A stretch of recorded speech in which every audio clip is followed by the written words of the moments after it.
OBC जनगणनेसाठी स्वतंत्र कॉलमच्या मागणीवरून चंद्रपुरात थाळी बजाव आंदोलन।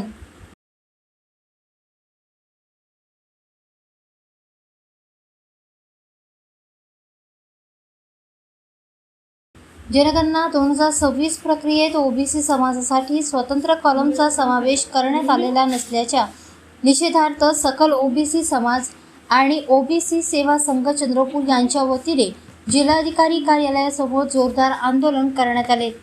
आंदोलनकर्त्यांनी धरणे देत थाळी वाजवून शासनाच्या भूमिकेविरोधात निषेध नोंदवला।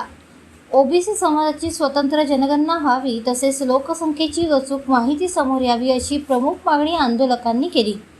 ओबीसींना न्याय द्या, जनगणनेत ओबीसी कॉलमचा समावेश करा अशा घोषणांनी परिसर दणाणून गेला।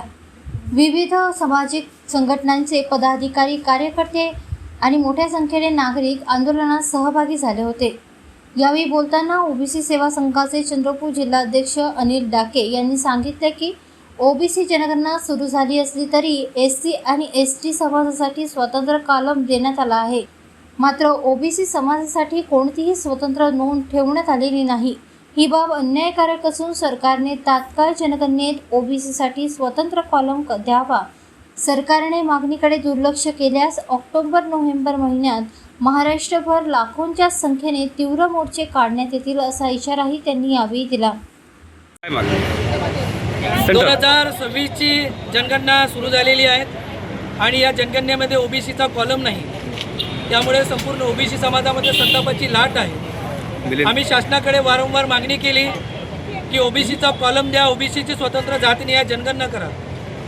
सरकारने जनगणना करू असं सांगितलं, परंतु प्रत्यक्षात आता जनगणना सुरू झाली आणि यामध्ये एससी आणि एसटीचा कॉलम आहे, परंतु ओबीसीचा कॉलम नाही।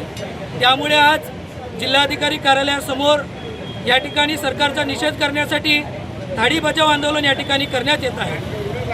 सरकारला हा आमचा इशारा आहे की तुम्ही आम्हाला मोजलं नाही तर येणाऱ्या निवडणुकीमध्ये आम्ही तुम्हाला मोजणार नाही, हे सांगण्यासाठी हे आंदोलन आहे।